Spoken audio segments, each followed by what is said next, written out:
Okay, thank you so much for having me here.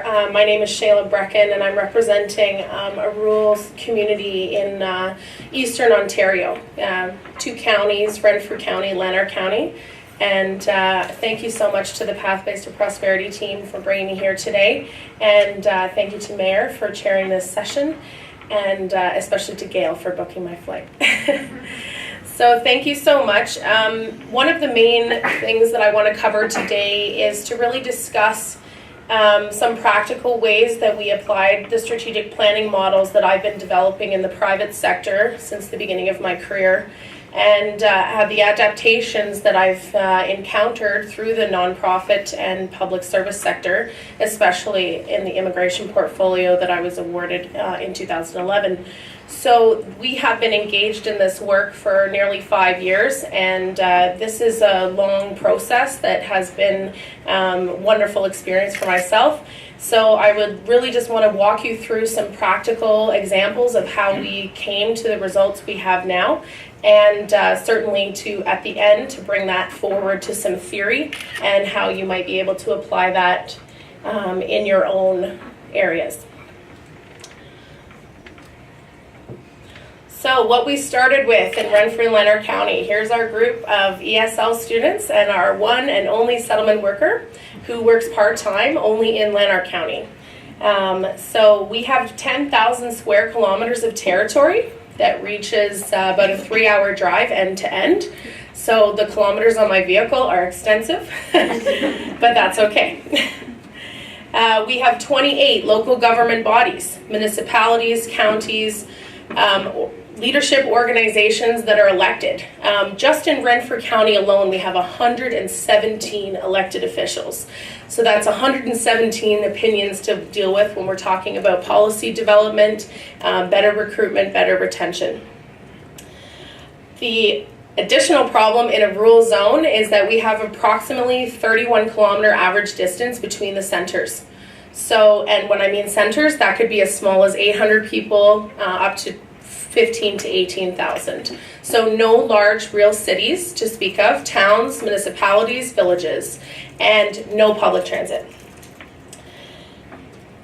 We have less than 6% new Canadians in the region. That's a bit of an average. There are communities that have much higher numbers, and then those smaller centers do throw the average off.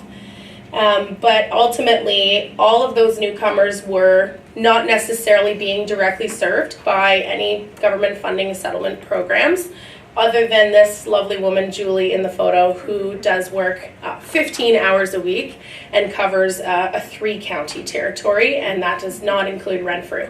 So it's a very unique situation when I started out as the project manager. When I first made my calls to the colleagues that I had around the province of Ontario at the time, there was a lot of silence on the end of the phone when I presented my situation. Not too many best practices for this type of environment, so it was a very good thing that I had some strategic planning backgrounds to try and bring together the assets of the community. So what we did was we started out with an investigation directly with newcomers. We entitled this investigation the My Story campaign. So we put out newspaper articles, advertisements, posters. We went to libraries and talked to service providers, and essentially we tried to create a dialogue directly with new Canadians to talk about their story, what they experienced living in Renfrew and Lanark counties, who helped them, how they achieved successes. And as a result of this process, and it wasn't like we could walk into a settlement agency and obtain that information. We had to call upon the community to come forward with those stories. So often it was neighbors talking about a new person that lived next door, and we'd connect that way. I was very ground level, hitting the pavement. I wore off a few high heels that year. So now we have a better understanding of who was supporting newcomers without federal or provincial services. And they were the service providers, Employment Ontario, hospitals, healthcare centers, the teachers in the schools. That was a huge emphasis. The individuals that we found working in cultural groups, whether that was religious focused or just a gathering of similar-minded individuals. We found these groups were supporting settlement informally. And we found that the champions lied within these groups, the folks that really believed in improving our settlement outcomes and the value of immigration locally. So, from that, we knew we had champions, but we also knew that because of the gaps in the first bit of the presentation, we knew we had to be asset-based. We had to think about what we had versus what we didn't have. And making that decision was probably the single most important thing that we did moving forward. You can talk about what's missing all the day long, but if you can focus on what you really have and what you have, the resources and assets you have to pull from, many things are possible.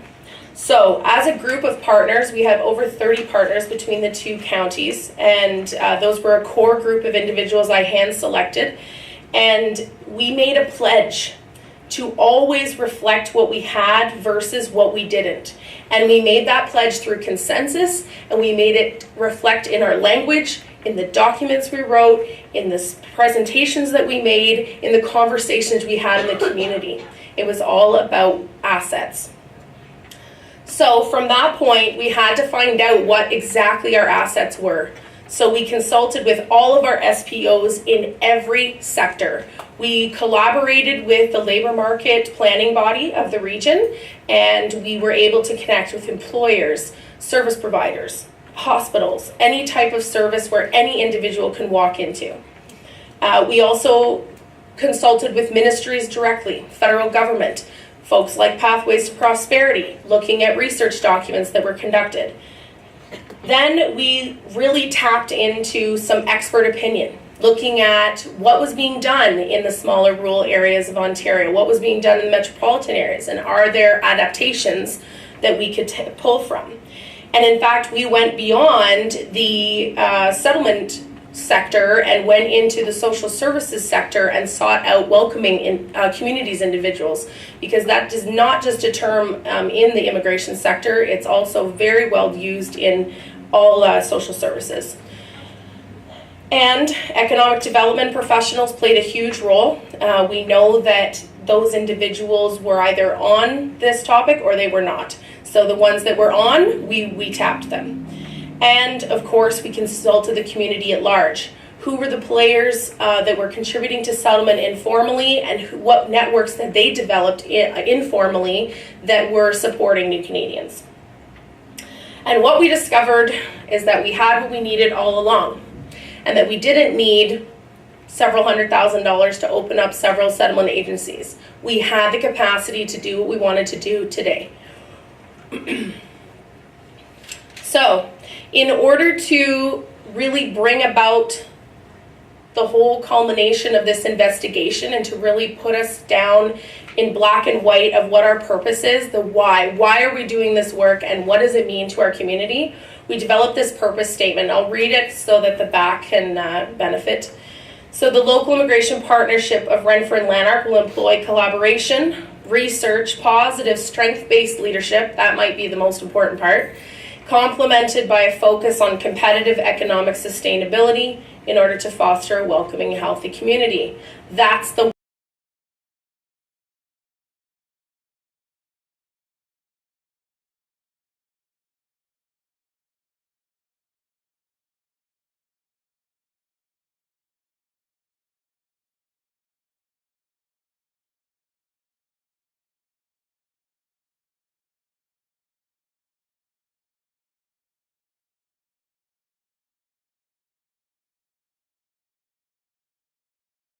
consensus on purpose and carrying out activities. We developed an incredible amount of initiatives in different areas, but I want to point to two specific models that we developed that really point to how we used assets and not another grant or another funding line to support these initiatives.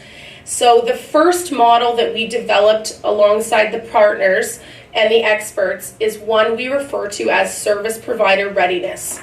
And this is a CIC celebrated model because it employs pre-existing organization and pre-existing strengths without new investment. And our goal was that all service providers representing any sector are willing and able to serve newcomers at the same level as all other users. So that meant we had to go out, seek out training. Train the Coach program was offered in Ontario, where it connects employment counselors with the Canadian experience for new Canadians to help present their resumes and interview processes in a different way. We also offered cultural sensitivity training for employers, employer groups, HR groups. Our main employers participated at a very high level there.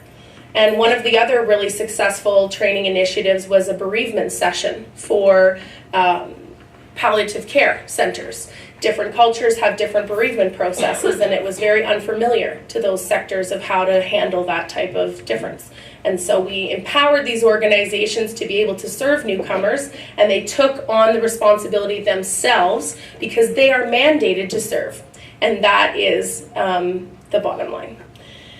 The second model that was developed out as a result of this process, we call welcoming communities. We named it the Rural Mosaic because we wanted to reflect the pluralism that's possible in rural communities despite the geography, despite the transportation gaps. And this model was developed working alongside Bruce Anderson, who is a welcoming communities expert in the social justice system in Seattle. And when we examined a gift-based economy and looked at natural selections of activities, we all have something we love to do that's outside of work. Hopefully the slice of your pie at work that you do love to do is big. But that piece that naturally motivates you to carry out behaviors and activities, that's where we wanted to tap, because we knew that sustainability was more possible if it was a natural action. So we targeted social groups, recreation-based groups, cultural, anyone that was at the ground level, civic centers, the Kinsman Club, all those players were having regular meetings, regular activities, programming, okay, informal, formal, whatever. And the end result is that we asked those community groups to tweak their programming to be more welcoming. Offer an educational, offer an international potluck instead of, standard. Let's get involved in welcoming the community and integrating our new Canadians that are on the block in the neighborhood. And so as a result of this, we have had an incredible outpour of interest from outlying immigration groups. So when we see municipal recreation programs offering a newcomer learn to swim, we know that that was spearheaded by this model. And essentially, this will start to ripple effect and grow outside of that one group. And the networks will grow and exchange, and the dots will become pools, and the pools will bleed throughout the counties. So what happened as a result? More and more people at all levels of engagement are contributing to settlement integration. This is not a settlement issue. This is everybody's business, and more people were involved.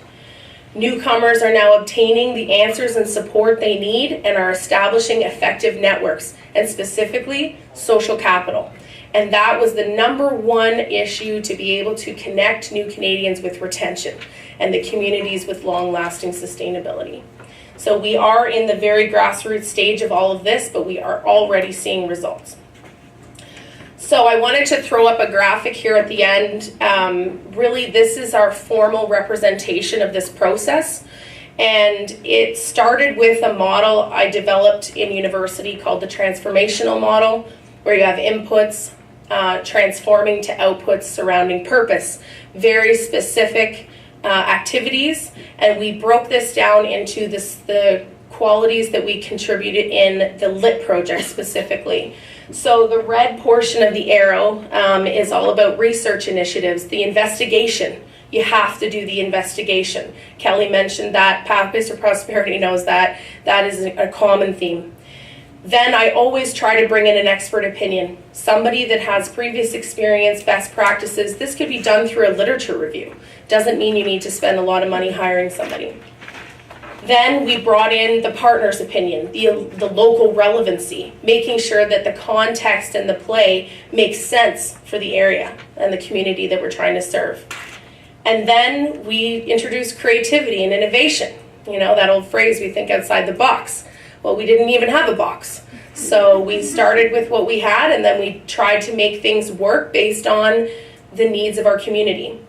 And then the action plan, developing the critical considerations, who needs to be involved, what time, what place, which festivals are already running that we can, you know, influence the topic. All of those things were detailed into an action plan and carried out. So this, I'd be happy to share this model with anyone in the room, absolutely. This is something that took 2 years to develop, okay? So this will be something that I refer to, it's on the back of my wall behind my computer, and it's on my desktop, because it's crucial that at every step of the way, regardless of what phase of the planning process you're in, that you always return to purpose. And that if you are having trouble making decisions at the partner level, at the organizational level, that you think, does this align with our purpose? And if not, abandon it. Thank you so much.